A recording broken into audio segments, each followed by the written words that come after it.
tradición todavía, hay una necesidad de novela del realismo, pero a principios del siglo irrumpe algo muy importante, que es un punto además de simultaneidad en ese diálogo con Europa, que son las vanguardias.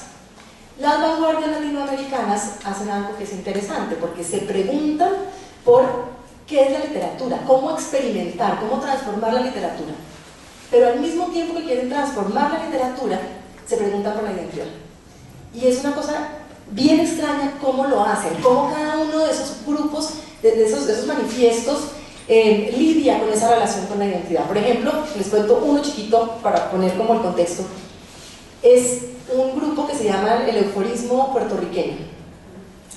La mayoría de los otros grupos que están ya en Centroamérica y Suramérica asumen como su relación con América desde México para abajo. Los puertorriqueños no podían. Entonces ellos tienen que hacer una ovación a toda América, incluyendo Estados Unidos y Canadá.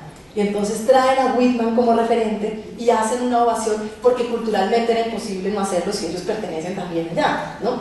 Los argentinos, por ejemplo, en los manifiestos de Martín Fierro, lo que hacen es cuestionar cómo nos llega, qué es lo que nos llega de Europa, cómo lo usamos, cómo lo relacionamos con ello, pero cómo no somos Europa, ¿sí? Los brasileños pues arman toda la noción del canibalismo, de que nos hemos devorado esa cultura para volverla otra, ¿sí?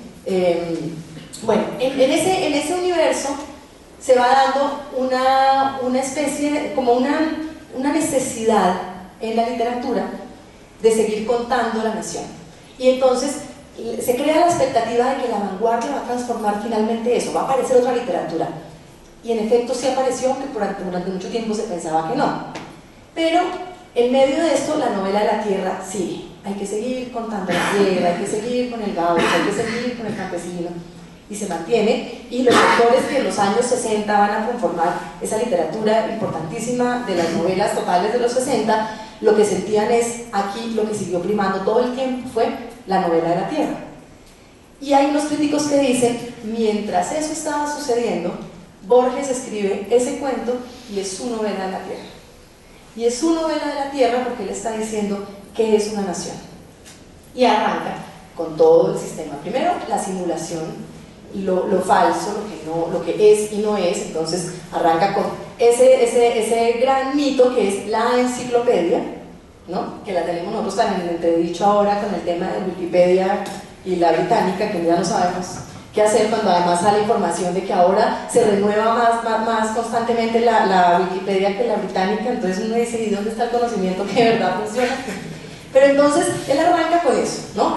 Allá nos estás echando al fondo, al lado, en el espejo, esa enciclopedia donde llegan y encuentran algo que luego por supuesto no va a aparecer porque es una simulación, es la imposibilidad como de la verdad ahí, que es la descripción de ese lugar, que es un par, pero que su nombre pertenece a la parte mítica, digamos, es el conocimiento mítico el que va a representar qué es ese mundo.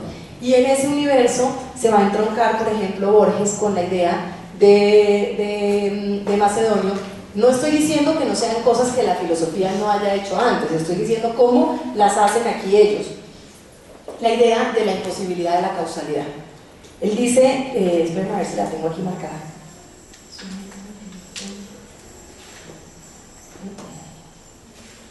Bueno, no la marqué, pero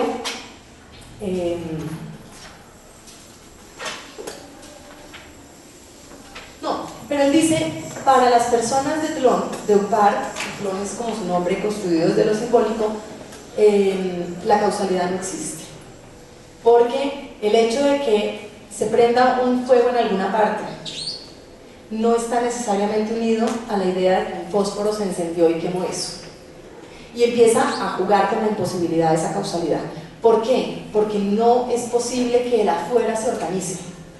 Solamente se organiza en ese adentro, que les decía ahora, por ejemplo, que está en relación con la manera que constituye la poesía, en esa idea de los sujetos que solamente se construyen a sí mismos, que nos une con un texto que les acabo de mencionar, que es la esfera de Pascal, que él dice, la esfera de Pascal es esa metáfora que recorre la historia en ese ensayo, y él nos dice, la esfera de Pascal es una esfera cuya circunferencia está en todas partes y cuyo centro en ninguna. ¿Sí?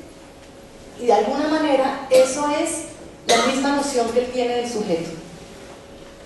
Todos somos ese centro que no está en ninguna parte, y lo que nos rodea es esa circunferencia que está en todas partes, ¿sí? Y nos volvemos a armar cada vez que todo se reorganiza en esa experiencia donde afuera está el caos y en mí se organiza. En Borges quizás un poquito con más orden que en Macedonio, creo que en Macedonio, y en Clarice Lispector menos, digamos. En Clarice Lispector sí es una pérdida total de la posibilidad lógica. Bueno, pero entonces eso, por ejemplo, es una de esas cosas de lo que se va dando en ese contexto. Borges se va volviendo el que organiza. Esto no pasaba en los años 70. En los años 70 Borges primero estaba muy cuestionado por no ser de izquierda, por ser demasiado erudito, pero ya se intuía que algo estaba pasando. Pero los autores de los 90, cuando dicen es que estos papás de los 60 no nos sirven, ¿sí? Estos que ya supuestamente contaron todo no nos sirven, necesitamos otros, pero en realidad lo que hacen en general es volverlo otro. Y por ejemplo, una de las historias de la literatura latinoamericana recientes, a mí me impacta muchísimo que esto pueda suceder. El último tomo, que es el tomo sobre el siglo XX, se llama De Borges a nuestros días. Imagínense qué categoría tan loca uno poder organizar el siglo XX en la literatura así, de Borges a nuestros días. Y es lo que el final del siglo XX ha construido a Borges, ¿no? Se volvió como el que ordena, porque claro, terminamos de darnos cuenta también de cosas de esa lectura que hacíamos y de la lectura que se puede hacer ahora de Borges. Una lectura donde Borges está siendo ese gran cuestionador de la modernidad. Y muchos de esos autores también lo eran y le han servido a ese conocimiento. Entonces, eso me devuelve a la cuestión de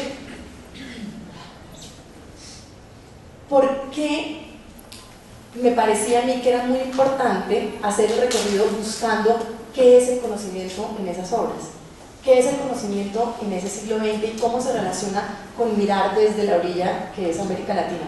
Que América Latina, por supuesto, para mí va desde los indígenas que estén metidos en algún lugar y casi nunca han tenido contacto, si es que todavía existen algunos que no han tenido casi contacto, hasta los hijos de latinoamericanos que nacen en Estados Unidos, yo no sé dónde, pasando por todas las posibilidades, ¿no? Porque no creo en nada esencial, por supuesto, no me interesa decir que es que la América Latina es, ¿sí? Pero sí preguntarse cómo concebimos eso. Hoy, por ejemplo, que estábamos hablando de Cortázar, Rayuela, yo en algunas clases hago una lluvia de ideas sobre qué es América Latina. Con ustedes, como tengo tan poquito tiempo, no la voy a hacer, pero lo que suele suceder es que uno dice ¿qué es América Latina? Entonces sale selva, ¿sí? No sé, cosas como exóticas empiezan a salir, toda la cosa como el mar y el trópico y no sé qué, tal. Yo luego les digo en literatura ¿qué es América Latina?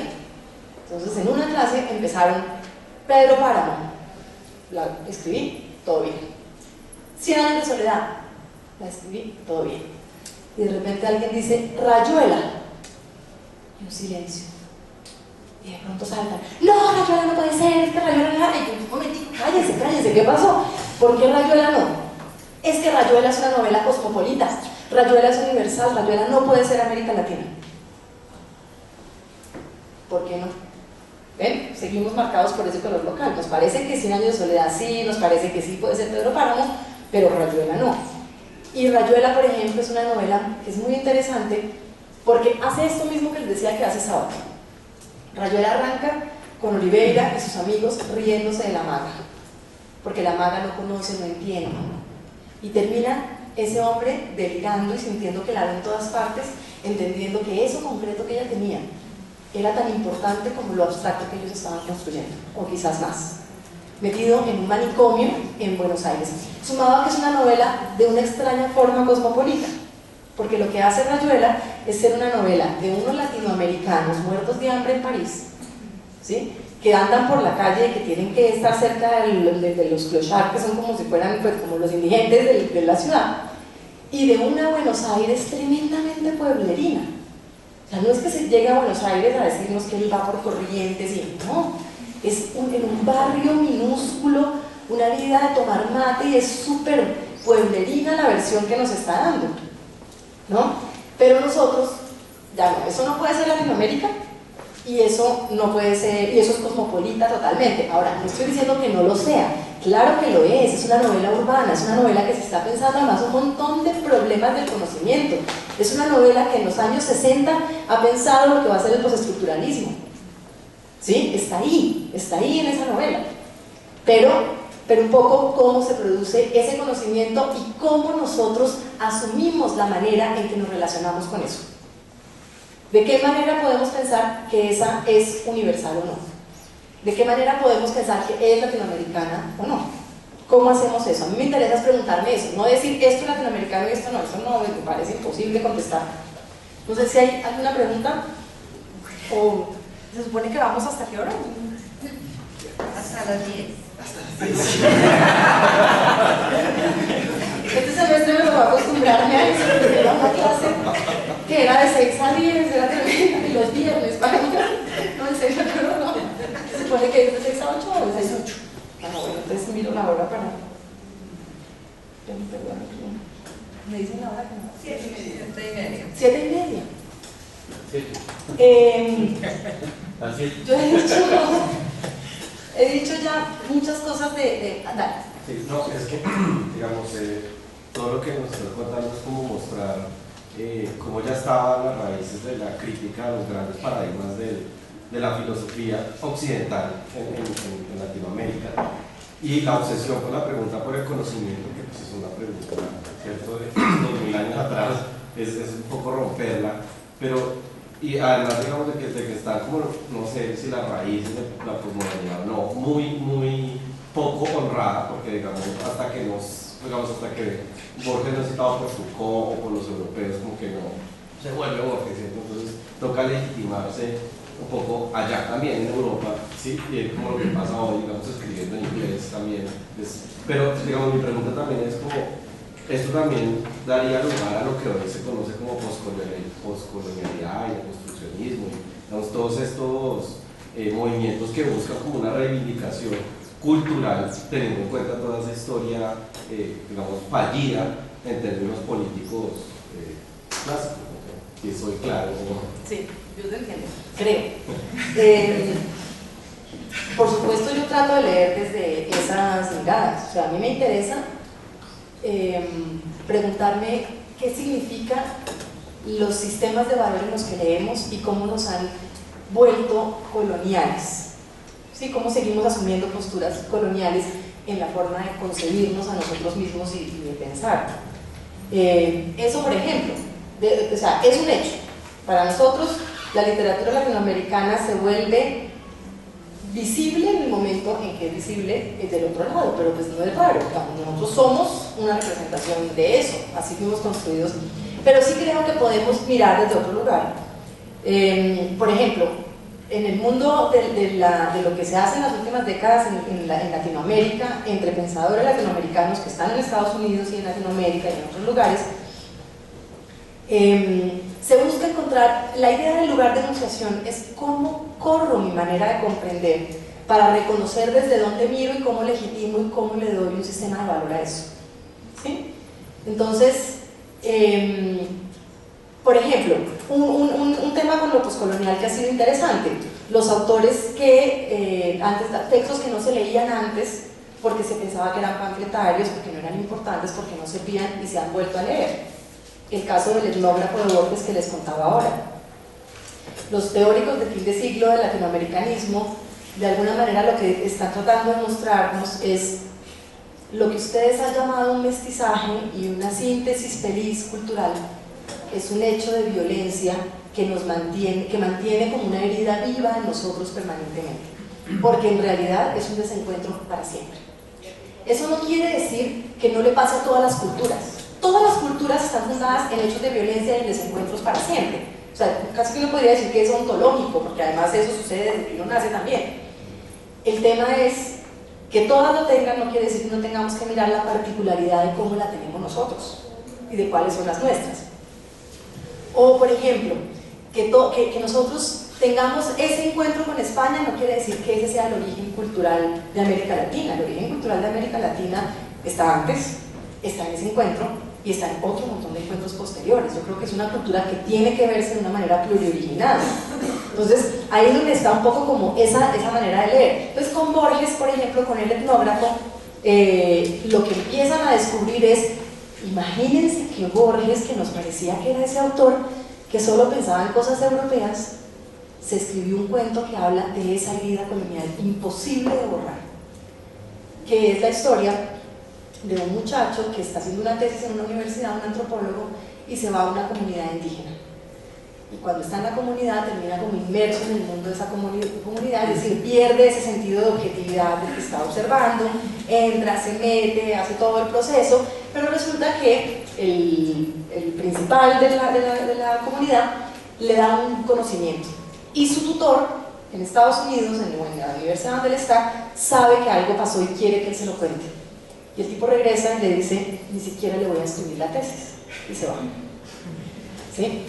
Es decir, es algo que es intraducible, y es algo que está presente desde hace mucho y está hoy. Digamos, lo que le pasa, por ejemplo, a los hijos de latinoamericanos en Estados Unidos es estar en esa misma herida cultural y colonial tremenda y de ese desencuentro.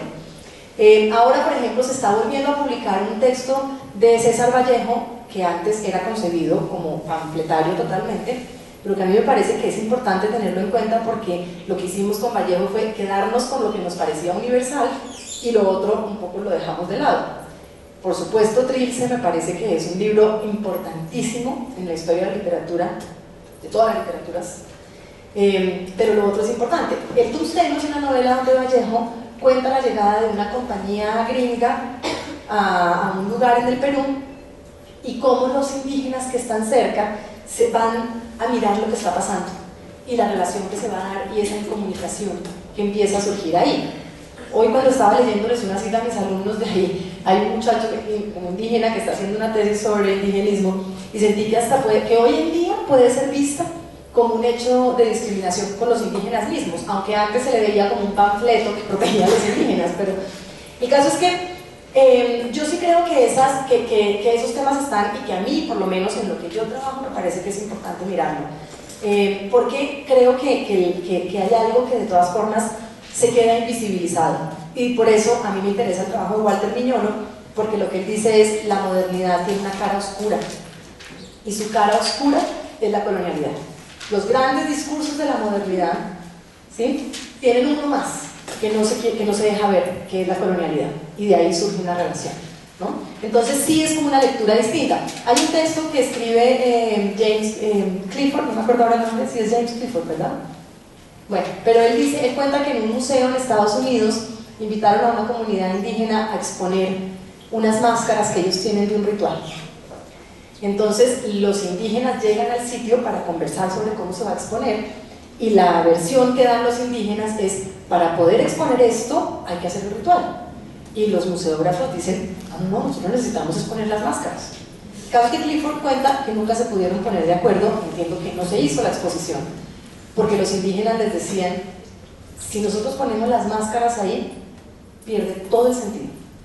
Lo que ustedes construyen desde el sentido de vaciar y dejar un objeto, que probablemente no es lo que nosotros hacemos, pero pensaban eso los indígenas, a nosotros nos dejaría en absoluto sin sentido, ¿sí? Entonces, hasta donde me acuerdo, la exposición finalmente no se logró hacer. Pero bueno, era un poco como contestándote: para mí esos temas son importantes, están ahí puestos porque me parece que me dan otras formas para preguntar y para mirar este proceso. Bueno,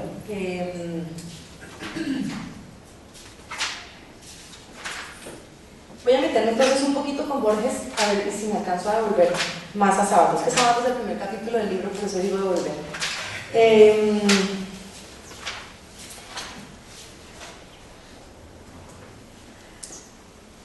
Espérense, busco uno de los poemas.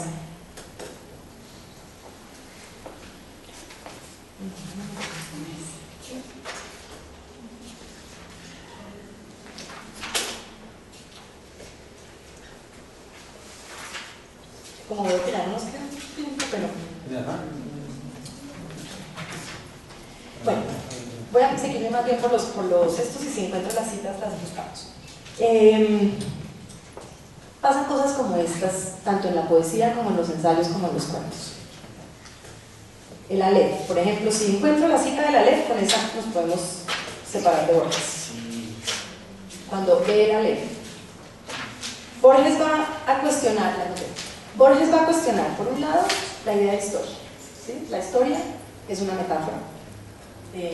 La construcción simbólica de una nación, como se los decía con lo de Blon, con lo de Bar, es una ficción, pero además una ficción de control. Entonces va a cuestionar la historia, por eso puede decirnos con Pierre Menard, autor del Quijote, que las mismas palabras no son las mismas y que además él está ahí cuestionando el sentido de la historia. Hay un momento en que, en los momentos en que él cita las palabras con las que Pierre Menard está reescribiendo el Quijote, pone una que dice la historia, coma, madre de la verdad, coma, y sigue. Él dice, por supuesto, que cuando Menard lo está diciendo, Menard se está burlando, se está haciendo irónico, porque claramente para Cervantes la historia sí era la madre de la verdad. Para nosotros es una ficción. Ahora, teóricamente, en lo teórico se vuelve más ficción al final del siglo XX. En lo que Borges lo está diciendo desde comienzos del siglo. El tema verdad y simulación en Borges va a ser permanente, ¿no? Lo mismo que la relación con lo original. Hay como una duda en frente a esa noción del origen y hay una duda en el sentido de la verdad. Y viene también en esa relación con Macedonio, con Clarice, como para ellos pues, esa noción de verdad no es posible y Borges la soluciona en un juego con la simulación. Por ejemplo, en el Aleph, cuando está haciendo toda la enumeración, nos cuenta todas las cosas que vio, todo lo que es el Aleph, y al final, en un momento dice, y en un lugar vi el otro Aleph. Todo lo que nos dijo, ya que además dice que puede ser el original, todo se volvió un simulacro, ¿no? Todo eso que era el universo quedó en otro espejo y se desbarató, ¿sí? Por supuesto están pues, un montón de cuestionamientos a la idea del sujeto y del sujeto moderno que están puestos en Macedonio, que están fuertísimamente puestos en Clarice Lispector, que están en Sábato y están en Borges. Pero tal vez, si hacemos la lectura de la ley, yo puedo recogerles un montón de cosas de todo eso de Borges, y yo no sé si nos va a tocar después cerrar ahí y les quede viendo hacia abajo un poquito. Pero lo que necesito es pedirle a alguien que me lo lea porque yo tengo que hacer unas cosas acá mientras lo leen. Sí, William, por favor. Yo tomo notas. Es esa. Pero un segundo, yo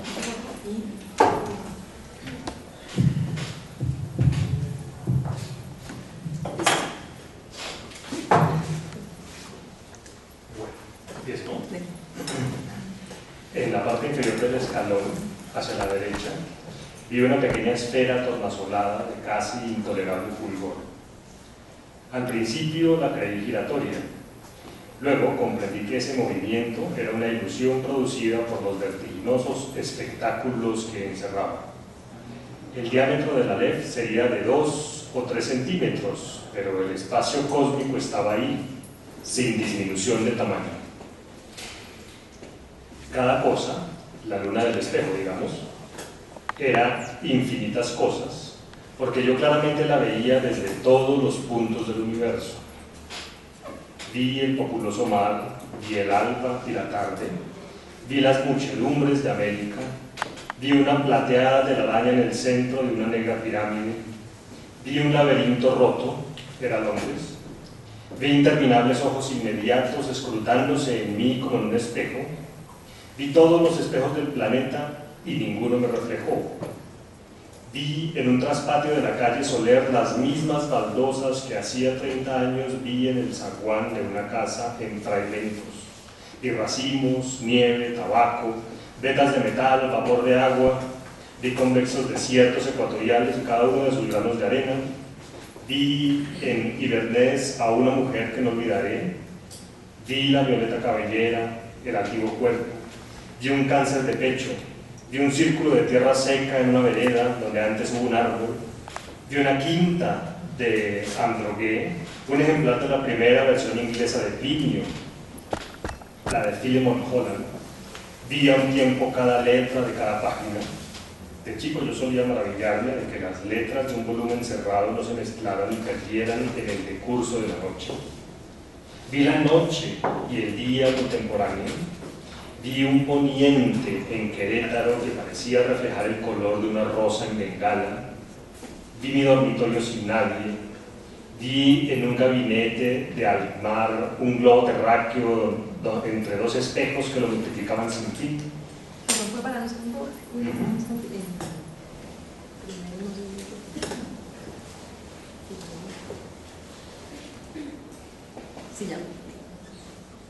Vi caballos de crina remodelada en una playa del mar Caspio en el alba. Vi la delicada osadura de una mano. Vi a los sobrevivientes de una batalla enviando tarjetas postales. Vi en un escaparate de Mirzapur una baraja española. Vi las sombras oblicuas de unos helechos en el suelo de un hibernáculo. Vi tigres, émbolos, bisontes, marejadas y ejércitos. Vi todas las hormigas que hay en la tierra. Vi un astrolabio persa. Vi en un cajón del escritorio, y la letra me hizo temblar, cartas obscenas, increíbles, precisas, que Beatriz había dirigido a Carlos Argentino. Vi un adorado monumento en la Chacarita. Vi la reliquia atroz de lo que deliciosamente había sido Beatriz Viterbo. Vi la circulación de mi propia sangre. Vi el engranaje del amor y la modificación de la muerte. Vi el Aleph desde todos los puntos. Vi en el Aleph la tierra. Vi mi cara y mis vísceras. Vi tu cara y sentí vértigo y lloré, porque mis ojos habían visto ese secreto conjetural, perdón, ese objeto secreto conjetural cuyo nombre usurpan los hombres, pero que ningún hombre ha mirado, el inconcebible universo. Gracias. Yo me salté una... Aquí no está lo de Verlaine, ¿cierto? No menciona Verlaine. No mencionas. Verlaine es muy poema, pero...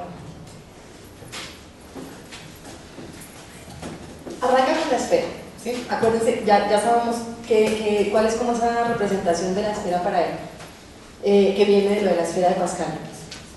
Inmediatamente la ilusión, ¿no? Eso que es todo es una ilusión, es una simulación, pero luego se va viendo cada cosa. Entonces aparece, por ejemplo, el tema de lo infinito y lo finito, ¿sí? En Borges está ese juego como una gran contradicción. Está la sensación de que las cosas son infinitas, pero son pocas. Constantemente está jugando con la noción de infinito. La biblioteca de Babel, donde hay libros, y también ahí tiene que haber una simulación, porque después de que uno ha visto todos los libros, de repente se sabe que hay un sitio donde lo que hay es un espejo, que va a duplicar lo que está en los otros, ¿no? Entonces la vuelve infinita a través de un reflejo, no a través de que sea realmente infinita. El libro de arena, que es ese libro que él se imaginaba, por un lado el libro que se le iba a desordenar todas las letras, pero del otro un libro que se abre infinitamente y que tendría todo. Entonces está la noción esa de lo infinito, pero el otro lado dice, la historia de la humanidad son unas pocas metáforas. De alguna manera me parece que lo que hace es decirnos, de nuevo, como ya un poco lo he dicho, como si fuera una especie de caleidoscopio. El caleidoscopio, ustedes saben que tiene unas piedritas adentro y que se mueve, y el movimiento puede ser infinito. O sea, las figuras que puede producir, creo que el sistema de conocimiento que está puesto ahí es más o menos ese. Tenemos pocas metáforas. ¿Qué somos los seres humanos? Amor, celo, rabia, muerte, tal, son poquitas. Poder, ambición, no sé qué. Métalas en el caleidoscopio y barájelas para cada uno. Son infinitas.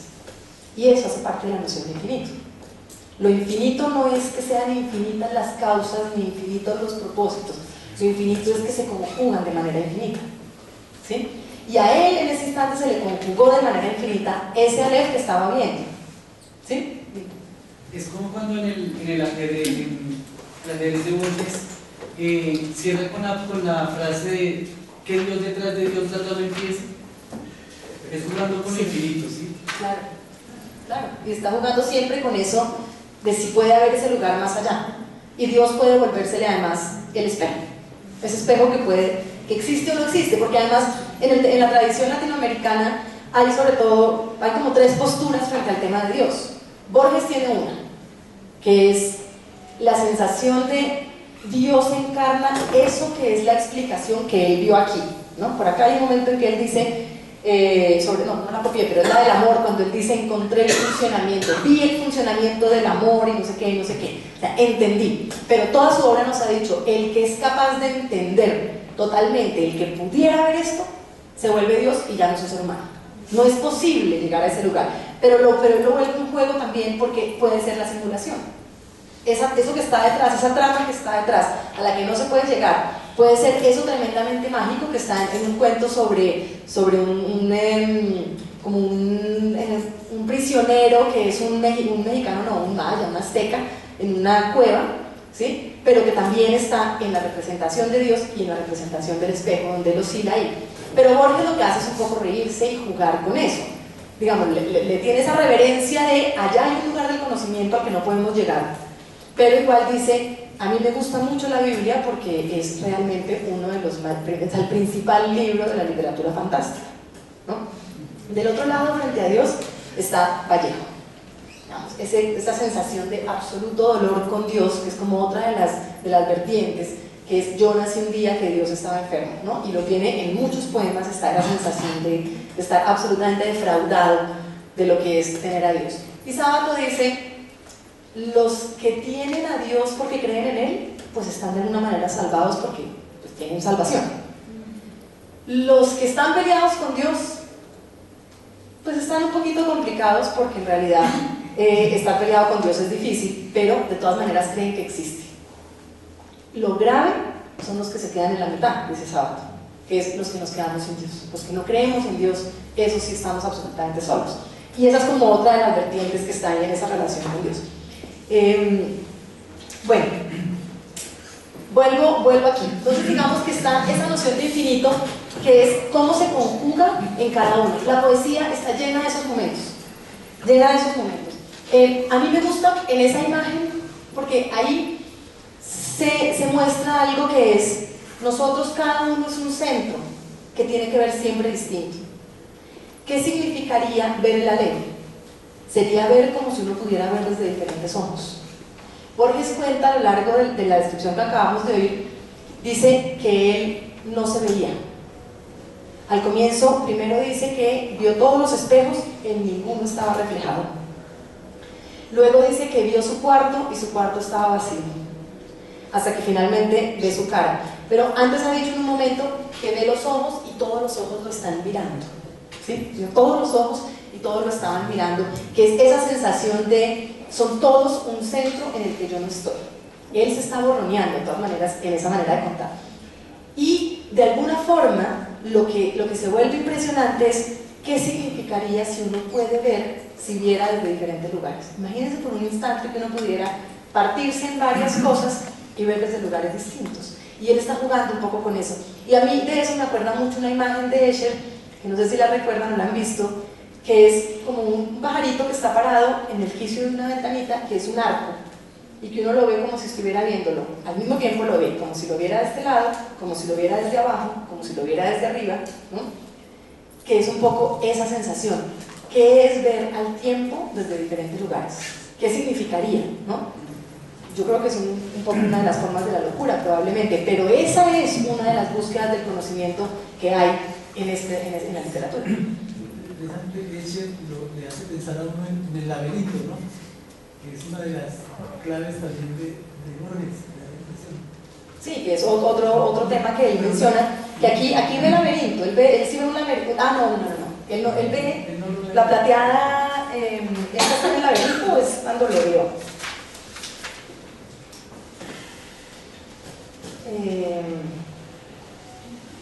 Pero fíjense, bueno, ahorita lo busco. Puede ver cosas tan simples como una telaraña. Y es tan importante como ver el laberinto o como mencionar los lugares. Ve un poniente que tiene el color, un poniente en un lugar, que no me acuerdo cuál es, no alcancé a copiarlo, que tiene el color, ¿en dónde? En Querétaro. En Querétaro, que tiene el color de una rosa en otro lugar en Bengalí, ¿no? Y esas son esas representaciones donde él está como tratando de mostrar cómo todo se une, pero se une ahí, en ese instante, en ese momento en el que él está. Hay otra cosa, bueno, por supuesto el momento en que él dice, vi el Aleph, y en el Aleph vi el Aleph, y vi toda la tierra, y lo que hace inmediatamente es ponerla entre espejos, porque si el Aleph que él está viendo no es el Aleph, entonces todo quedó otra vez en duda, y queda como entre espejos, como si siempre fuera un reflejo que está ahí jugándose, en el que puede aparecer el infinito, en el que pueden aparecer todas las causalidades y reorganizarse, en el que el universo entero se vuelve a jugar para cada uno. Por supuesto, aparece Beatriz Viterbo, que es eso que se supone que es lo que le articula todo el cuento, ¿no? Porque su cuento gira en torno a esa mujer que se ha muerto y que era su amor, y que él llega y que por supuesto en ese Aleph va a ver las cartas horribles que le escribía a ese otro, que además es el escritor que sí está haciendo la novela de la tierra, el gran cantar de la Argentina, que es Carlos Argentino Daniel. Bueno, voy a ver, ¿qué hora es? ¿Ya van a ser las 8? ¿Les busco el poema y cuento algo de lo de sábado o prefieren que...? Sí, hagamos para acá. Pero Pobre sábado. lo que puede ser esa actividad que podemos ubicar aquí en ese nivel, en ese juego precisamente el discurso de la ciencia que se busca el invariante. Entonces, pues yo tengo que, para poder construir discurso, tengo que mirar sobre aquello que permanece, sobre aquello que no cambia, de tal manera que si yo puedo, pues si me levanto y veo, por ejemplo, que la universidad de edificios todos los días me cambian, no puedo construir, no puedo tener una certeza de ello. Entonces, pero se fundamenta en el universo respecto a remover el nivel de posibilidades. Claro. Sí. Bueno, vamos a ver si están. Pero me gustaría mostrarles un ejemplo de esos momentos de...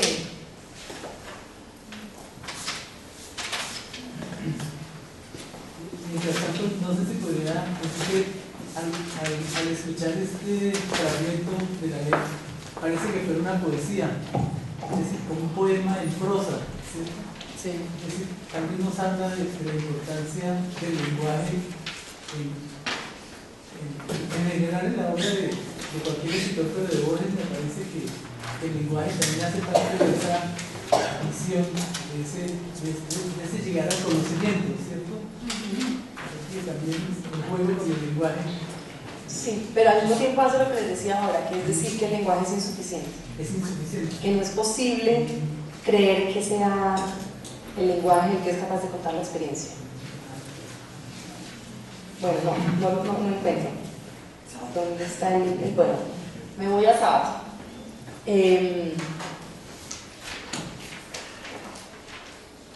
A mí de sábado me gusta recalcar sobre todo una cosa. Digamos, creo que las novelas son importantes y que además tiene algo interesante, y es que toda su parte de los ensayos está totalmente llevada a lo que son las novelas. Pero a mí me interesa sobre todo un ensayo. Que yo, bueno, no, creo que es importante mencionar que Sábato es un autor que en los últimos 15 años ha sido tremendamente olvidado en la Argentina. Cualquier escritor que tenga entre 50 y 30 años o 20 y pico con el que hable le va a decir que Sábato, pues ¿para qué? ¿No? Y cuando lo nombran para burlarse de él. Pues vivió 100 años, se murió el año pasado, nació en el 11 y muere en el 2011. Entonces, a mí me fue impactando mucho eso de encontrarme con mucha gente y con la gente argentina, y cómo lo fueron olvidando después de que en un momento era muy reconocido. Elvira González Fraga, la esposa de Sábato, la compañera última, contaba que tuvieron una época en que salían a la calle y no podían ni llegar así, o sea que ella le decía, baja la cabeza porque no vamos a llegar jamás, porque empezaba la gente a pararlo y a hablarle, y de pronto nadie más. De un tiempo para acá nadie lo miraba. El caso es que yo sí siento que ahí hay un autor que es muy importante para la literatura latinoamericana, por todo lo que hizo, pero sobre todo porque escribe Hombres y Engranajes. Es un ensayo que escribe, es como su cuarto libro, Hombres y Engranajes se llama. lo está escribiendo bastante en paralelo con otros textos que hay sobre la modernidad que han sido pues, bastante reconocidos, como el texto de Adorno y Horkheimer sobre la ilustración. Y Sábato hace su versión que, que a mí me parece que es supremamente impactante.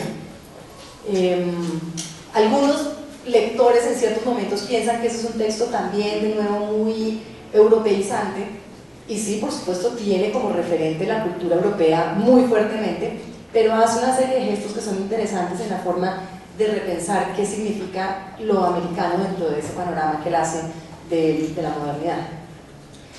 Y hace varias cosas que son llamativas. Ustedes pues, deben haber oído que Sábato primero estudia física, termina su pregrado de física, que en esa época él era supuestamente doctor, pero no doctor como en nuestra época, sino que tenía un pregrado. Se va para Francia y era como una promesa, se supone, dicen pues, que era la promesa científica porque va al laboratorio Curie, y llega y se encuentra allá, por un lado con ese mundo de la ciencia, pero por el otro se encuentra con los surrealistas y se mete ahí y empieza como todo ese delirio, que él decía que era como el día y la noche todo el tiempo, estar en el día en esta cuestión científica y en la noche lo otro.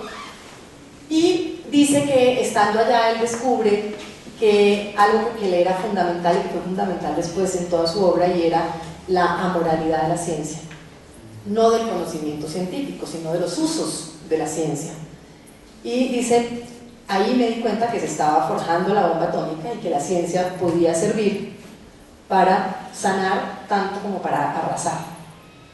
Y eso se le vuelve a él catastrófico adentro, digamos, y decide que no quiere estar más en ese mundo, y cuando regresa a la Argentina enseña un tiempo, pero luego decide escribir. Y entonces,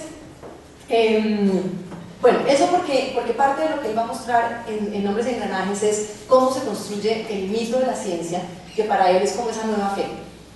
Pero además va a tratar de mostrar cómo eso sucede en una conjunción, que es la conjunción entre razón y dinero. Y esa conjunción lo va a llevar unos pasos más allá. Entonces, cuento un poco cómo está hecho el libro y luego menciono algunos de esos temas.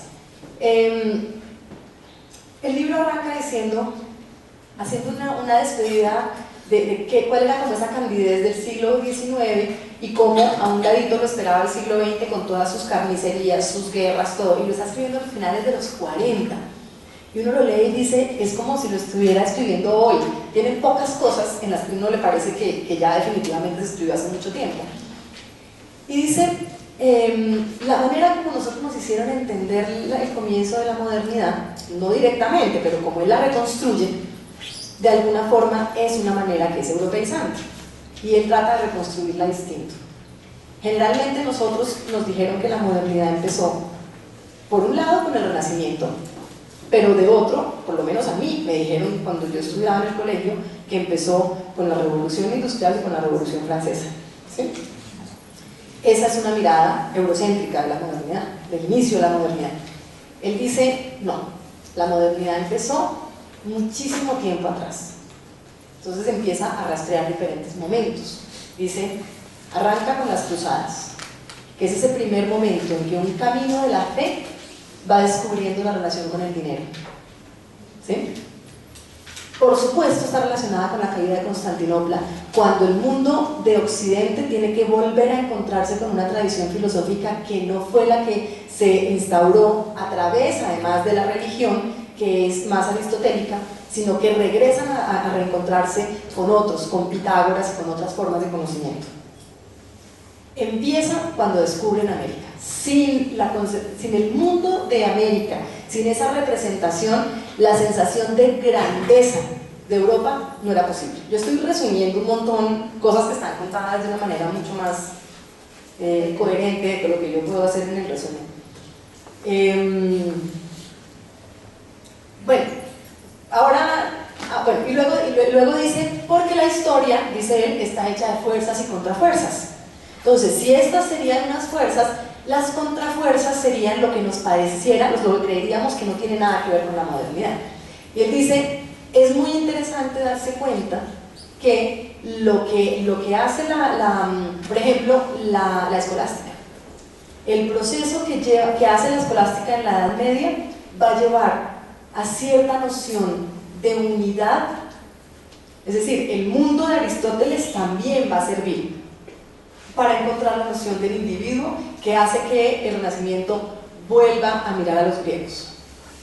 Aunque por supuesto dice, no es tal como nos dijeron a nosotros que el Renacimiento es el momento en que volvimos a la tradición griega, porque es que uno no sería incapaz de volver a la tradición griega si ya pasó por el cristianismo, ¿no? Ya entre cristianismo y catolicismo pues no es posible.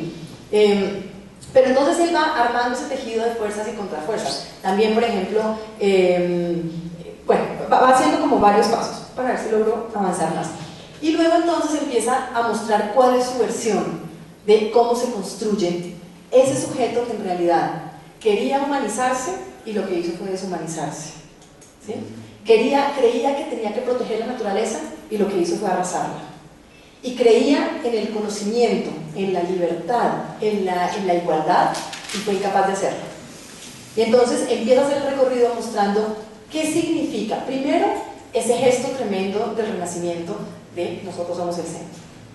Y cómo volvernos el centro tiene que ir derivando en una soledad atroz, que él dice es la que terminamos de recibir los sujetos del siglo XX, ¿no? Ese ser que creyó en un momento